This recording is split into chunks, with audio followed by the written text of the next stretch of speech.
নমস্কার, কাকলিস কুকিং হাবের নতুন আরেকটি ভিডিওতে আপনাদের সব্বাইকে স্বাগত।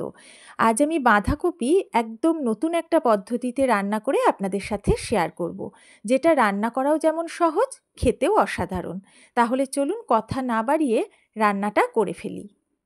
এখন আমি একটা ছোট বাঁধাকপি নিয়ে নিলাম। বাঁধাকপিটাকে এখনই আমি উপর থেকে ভালো করে ধুয়ে নেব, নিয়ে খুব ভালো করে জলটা ঝরিয়ে নিয়েছি। এর উপরের যে সবুজ পাতাগুলো সেগুলো আমি ছাড়িয়ে নিচ্ছি। এগুলো ছাড়িয়ে নিয়ে ভিতরের এই নরম কচি যে পাতা সেগুলোই আমি এই রেসিপিতে ব্যবহার করব। মুখের কাছে শক্ত অংশটা বাদ দিয়ে দিলাম। এবার কপিটাকে মাঝখান থেকে আমি দুটো টুকরো করে নিলাম। এবার প্রত্যেকটা টুকরোকে আবারও মাঝখান থেকে কেটে সরু সরু মোট 4টে টুকরো আমি করে নিচ্ছি। এবারে 4টে টুকরোর একটা টুকরো নিয়ে আমি 4টে পাতা একসাথে ছাড়িয়ে নিলাম। এবার মুখের কাছে যে শক্ত অংশ সেটাকে বাদ দিয়ে দিয়েছি। এখন এই পাতাটার উপর থেকে একটু বড় করে একটা টুকরো কেটে দেখুন দেখিয়ে দিচ্ছি, এর সাথে কিন্তু 4টে পাতা একসাথে আছে। এবার এই বড় অংশটাকে লম্বা করে একটা টুকরো কেটে এই সরু অংশটা মাঝখান থেকে দুটো টুকরো করে কেটে নিচ্ছি। এইভাবে মোট 5টা টুকরো বড় বড় করে কেটে নিলাম। প্রত্যেকটা টুকরোর মধ্যেই কিন্তু 4টে পাতা একসাথেই আছে।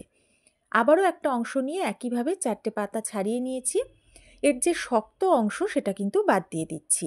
চেষ্টা করবেন শক্ত অংশটা বাদ দিয়ে নরম পাতা অংশটা থেকেই এইভাবে একসাথে 4টে-5টা পাতা নিয়ে বড় বড় টুকরো করে কেটে নিতে। আমার যতটুকু প্রয়োজন ততটুকুই আমি এইভাবে টুকরো করে কেটে নিয়েছি। পুরো কপিটা কিন্তু আমি রান্নায় আজ ব্যবহার করছি না। এখানে একটা বাটিতে এখন আমি নিয়ে নিয়েছি 1.5 টেবিল চামচ জল ঝরানো টক দই। টক দইয়ের মধ্যে নিয়ে নিচ্ছি ছোট চামচের 1.5 চামচ জিরে গুঁড়ো। এবারে দিচ্ছি ছোট চামচেরই 1.5 চামচ ধনে গুঁড়ো। জিরে আর ধনের পরিমাণটা সমপরিমাণ নিয়েছি। এখন দিচ্ছি ছোট চামচের 1/2 চামচ কাশ্মীরি লঙ্কার গুঁড়ো, 1/2 চামচ হলুদ গুঁড়ো। আপনারা এখানে বাটা মশলাও ব্যবহার করতে পারেন। এবারে দিয়ে দিচ্ছি স্বাদমতো লবণ আর স্বাদমতো চিনি। এখন আমি খুব ভালো করে এটা মিশিয়ে নেব। তারপরে এর মধ্যে অল্প জল দিয়ে খুব ভালো করে ফেটিয়ে একটা স্মুথ মশলার মিশ্রণ তৈরি করে রাখবো। যেহেতু দইটা দেওয়া আছে খুব ভালো করে ফেটিয়ে নিতে হবে। আর যারা ঝাল শুকনো লঙ্কার গুঁড়োটা খেতে চান তারা এই সময়ে আপনাদের স্বাদ বুঝে ঝাল শুকনো লঙ্কার গুঁড়োটা অ্যাড করে দেবেন। এখানে আমি একটা বড় বাটি নিয়ে নিয়েছি। এর মধ্যে আমি নিচ্ছি বেসন। আমি এখানে 1.5 কাপ মতো বেসন নিয়ে নেব। আপনারা আপনাদের প্রয়োজন মতো এখানে বেসনটা নিয়ে নেবেন। এবারে এর মধ্যে আমি দিচ্ছি ছোট চামচের 1/2 চামচ জিরে গুঁড়ো, 1/4 চামচ ধনে গুঁড়ো, 1/2 চামচ কাশ্মীরি লঙ্কার গুঁড়ো। এখন দিয়ে দেব 1 চিমটে মতো হলুদ গুঁড়ো। আর আমি এর মধ্যে দেব অল্প করে একটু কালো জিরে। এবারে দেব ঝাল শুকনো লঙ্কার গুঁড়ো, এটা 1/4 চামচ মতো দিলাম। আর দিয়ে দেব স্বাদমতো লবণ। এখন এই সব কিছুর মধ্যে অল্প পরিমাণে একটু প্রথমে জল দেব। জলটা দিয়ে ভালো করে একটু মিশিয়ে নেওয়ার পরে অল্প অল্প করে জল অ্যাড করে একটা মিশ্রণ তৈরি করে নেব। জলটা কিন্তু কখনোই একসাথে দিয়ে দেবেন না, তাহলে পাতলা হয়ে যাবে। এই মিশ্রণটা কিন্তু বেশ ঘন করে তৈরি করতে হবে। আমি বেশ সুন্দর করে এটাকে ফেটিয়ে মিশিয়ে নিচ্ছি যেন এর মধ্যে কোনো দলা অংশ না থাকে। একদম মসৃণ একটা ব্যাটার আমি তৈরি করে নিয়েছি। কতটা ঘন করেছি দেখুন, ঠিক এই রকম ঘন করে এটা তৈরি করতে হবে। এবারে আমি গ্যাসে একটা কড়া বসিয়ে দিয়ে কড়াতে দিয়ে দিয়েছি 1 টেবিল চামচের একটু বেশি সর্ষের তেল। তেলটা খুব ভালো করে গরম করে নিয়েছি। এবারে আমি ফোড়নে দিচ্ছি গোটা গরম মশলা, লবঙ্গ, এলাচ, দারচিনি। দিচ্ছি ছোট চামচের 1/2 চামচ গোটা জিরে, একটা শুকনো লঙ্কা আর একটা তেজপাতা। গ্যাসের ফ্লেমটা লোতে রেখেই ফোড়নটা 15 থেকে 20 সেকেন্ড ভেজে নেব। এখানে শুকনো লঙ্কা বেশি পছন্দ করলে আর একটা দুটো আপনারা বেশিও দিয়ে দিতে পারেন। এবারে আমি এর মধ্যে দিচ্ছি ছোট চামচের 1/4 চামচ হিং। হিংটা দিয়ে ভালো করে একটু নেড়ে নেওয়ার পরে ঢাকা দিয়ে আবারও 15 সেকেন্ড ভাজবো, যাতে ফোড়ন থেকে খুব সুন্দর একটা ভাজা গন্ধ বেরোয়। 15 সেকেন্ড পরে ঢাকাটা তুলে নিয়েছি। ফোড়নটা ভালোভাবে ভাজা হয়ে গেছে। এখন আমি এর মধ্যে দিয়ে দিচ্ছি 1 চা চামচ পরিমাণ আদা বাটা। আদা বাটাটা দেওয়ার পরে প্রথমে যেহেতু একটু ছিটকাচ্ছে আমি একটু নেড়ে নিয়ে ঢাকা দিয়ে দেব। তারপরে ছিটকানোটা বন্ধ হলে ঢাকাটা তুলে নিয়ে 30 সেকেন্ড মতো নেড়েচেড়ে আদা বাটাটা আরও একটু ভেজে নিচ্ছি। খুব বেশিক্ষণ আদা ভাজার দরকার নেই। আদা বাটাটা কিছুক্ষণ ভেজে নেওয়ার পরে এখন আমি এর মধ্যে দিয়ে দেব টমেটো পেস্ট। একটা বড় সাইজের টমেটো আমি পেস্ট করে রেখেছিলাম, সেটা দিয়ে দিলাম।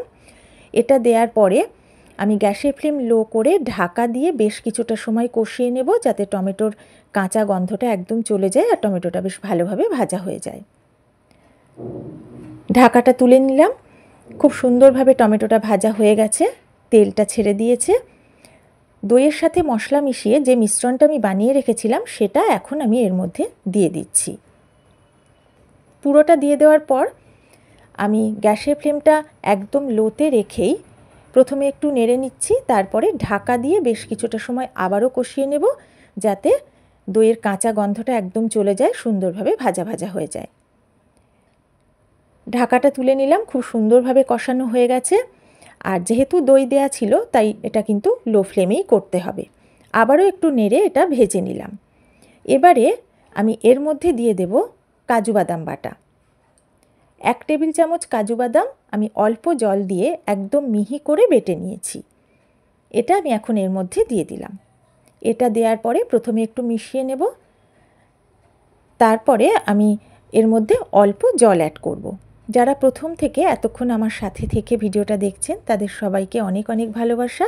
আর যারা নতুন বন্ধু, আমার ভিডিও ভালো লাগলে আমার বন্ধু হয়ে পাশে থাকবেন। এখন এই জলটা দেওয়ার পরে একটু নেড়ে ঢাকা দিয়ে লো ফ্লেমে এটাকে অল্প কিছুক্ষণ কষিয়ে নেব। অন্যদিকে গ্যাস ওভেনে একটা কড়া বসিয়ে আমি বেশ কিছুটা সর্ষের তেল গরম করতে দিয়েছিলাম। এদিকে বেসনের ব্যাটারটা যে গুলে রেখেছিলাম সেটা নিয়ে নিলাম, আর বাঁধাকপির পাতাগুলোকে বড় বড় বড় মোটা মোটা টুকরো করে যে আমি কেটে রেখেছিলাম তার থেকে একটা টুকরো নিয়ে বেসনের গোলায় উল্টে পাল্টে 2-3 বার আমি ভালো করে ডুবিয়ে নিলাম। তারপরে এটা গরম তেলের মধ্যে দিয়ে দিচ্ছি। এগুলো তেলে দেওয়ার আগে গ্যাসের ফ্লেমটা কিন্তু একদম লো করে দিয়েছি। বেসনের ব্যাটারটা খুব ভালো করে মাখাতে হবে, এমনভাবে মাখাতে হবে যেন দুটো পিঠে খুব ভালোভাবে লেগে যায়, আর এই টুকরোটার ভেতরেও যেন অল্প অল্প করে বেশ কিছুটা বেসনের ব্যাটার ঢুকে যায়। আমি বেশ কয়েকটা টুকরোতে গরম তেলে দিয়ে দিয়েছি, সবগুলো একবারে হবে না। একটা পিঠ যতক্ষণ না বেশ ভালো করে লাল করে ভাজা হচ্ছে ততক্ষণ কিন্তু উল্টাবো না। আমি একটা পিঠ ভালো করে ভাজা হয়ে যাওয়ার পরে উল্টে দিলাম। আগে থেকে নাড়ানাড়ি করলে বা উল্টালে পাতাগুলো ছাড়িয়ে যেতে পারে। এখন কিন্তু সুন্দরভাবে সেট হয়ে গেছে, সুন্দর বড়ার মতো দেখতে লাগছে। দুটো পিঠ লাল করে ভেজে আমি তেল ছেঁকে তুলে নিচ্ছি। একইভাবে অন্যগুলো ভেজে নেব, আর এটা কিন্তু সম্পূর্ণ লো ফ্লেমেই করতে হবে। ভাজাটা করতে করতে আমি মশলাটাও কষিয়ে নিয়েছি। মাঝে 2-1 বার ঢাকা তুলে নেড়ে দিয়েছিলাম, যেহেতু কাজু বাটা দেওয়া আছে তলায় লেগে যেতে পারে। এবারে আমি এর মধ্যে দিয়ে দিলাম বেশ কিছুটা ফুটন্ত গরম জল। জলটা দিয়ে ভালো করে মশলার সাথে মিশিয়ে নিচ্ছি। এবারে আমি হাই ফ্লেমে এটাকে বেশ কিছুক্ষণ ফুটিয়ে নেব। আমি এর মধ্যে দিয়ে দিচ্ছি এখন 2টো চেরা কাঁচা লঙ্কা। আমি আগেও আদা বাটার সঙ্গে 2টো কাঁচা লঙ্কা বেটে দিয়েছিলাম, যেটা বলতে ভুলে গেছিলাম। ভালো করে ফুটিয়ে নেওয়ার পরে আমি ভেজে রাখা বাঁধাকপির বড়াগুলো ঝোলের মধ্যে দিয়ে দিয়েছি। এগুলো এখন আলতো হাতে একটু উল্টে পাল্টে ঝোলের সাথে মিশিয়ে নিচ্ছি। তারপরে গ্যাসের ফ্লেমটা লো টু মিডিয়ামে করে আমি 2 মিনিট মতো ফুটিয়ে নেব। এই রান্নাটায় খুব বেশি ঝোল হবে না, তবে যেহেতু বড়াগুলো ঝোল টেনে নেয় তাই জলটা একটু বুঝে দিতে হবে। আর এটা খেতে কিন্তু অপূর্ব হয়। বাঁধাকপি একইভাবে খেতে খেতে যদি আর খেতে না ইচ্ছা করে, এইভাবে অবশ্যই বাড়িতে একবার বানিয়ে খাবেন, ভীষণ ভালো লাগবে। দিয়ে দিয়েছি কিছুটা ধনেপাতা কুচি, এটা দিয়ে একটু ভালো করে মিশিয়ে নিচ্ছি। এরপরে আমি এর মধ্যে দিয়ে দেব ছোট চামচের 1/4 চামচ গরম মশলার গুঁড়ো। এবারে আমি এর মধ্যে দিয়ে দিচ্ছি ছোট 1 চামচ ঘি। ঘিটা দেওয়ার পরে ঘি, গরম মশলা, ধনেপাতা সব কিছু ঝোলের সাথে আলতোভাবে একটু মিশিয়ে নিচ্ছি। আমি আগেই লবণ আর মিষ্টিটা কিন্তু চেক করে নিয়েছি।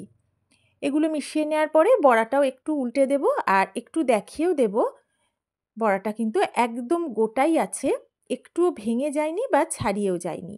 তবে আর বেশিক্ষণ কিন্তু আমি রান্নাটা করব না, আর বেশি ফোটালে বড়াগুলো আরও নরম হয়ে যাবে আর ভেঙে যেতে পারে।